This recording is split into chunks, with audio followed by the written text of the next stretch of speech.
जदि आपण एही मंदिर को आछंती तो कमेंट रे निश्चय जणांतु।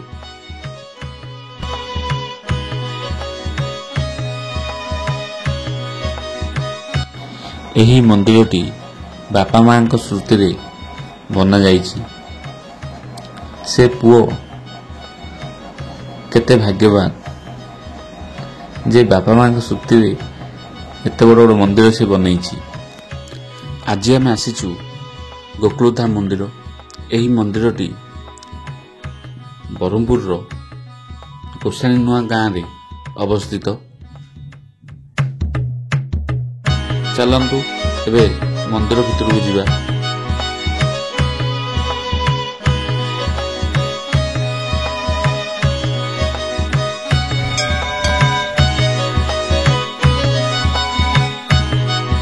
रथरे जेमिति चक थाए सेमिति देखंतु एई मंदिर तले मध्य चक अछि।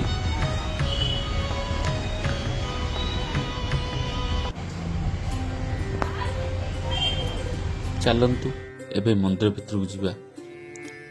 मंदिर भितर को जाऊ जाऊ देखियो को मिलला कामधेनु गाई। देखंतु एठी गोटिए गणेश जी कर भी मंदिर अछि। एही मंदिर को आसिले मन खुशी हो जाउछि।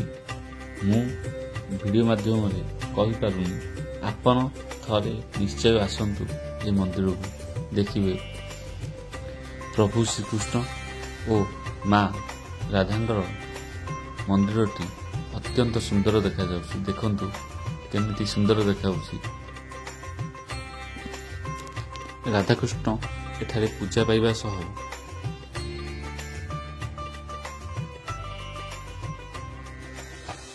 श्री शिवशंकर भी प्रभु पूजा पाउछंती। देखंतु कार्तिक मास सोमवार होइतिबारु महाप्रभु सजा जाइछि। एठारे अछंती नवग्रह मंदिर। एठारे अछंती मां विमलांग मंदिर। एठारे अछंती मां लक्ष्मी मंदिर। चलंतु एबे जिबा प्रसाद सारिबा पई। ये होउची प्रसाद सेवन कक्ष। चलंतु जिबा एबे प्रसाद सारिबा।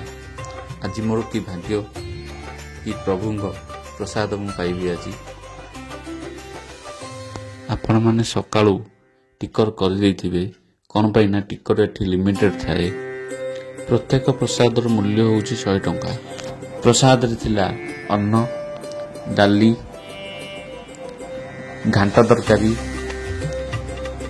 कानिका आउ खट्टा, बेसर आउ खीरी।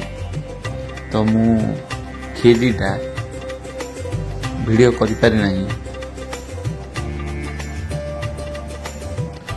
जदि आपण पार्सल नौछंती तो आउ गोटे दिरा आइटम अधिक मिल जाउछि।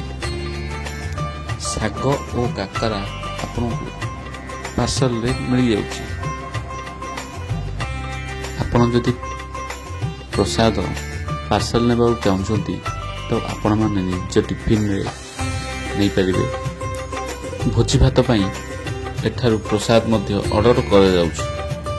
जदि आपण एही मंदिर रे प्रसाद खाइछंती तो आपण कमेंट रे जणांतु।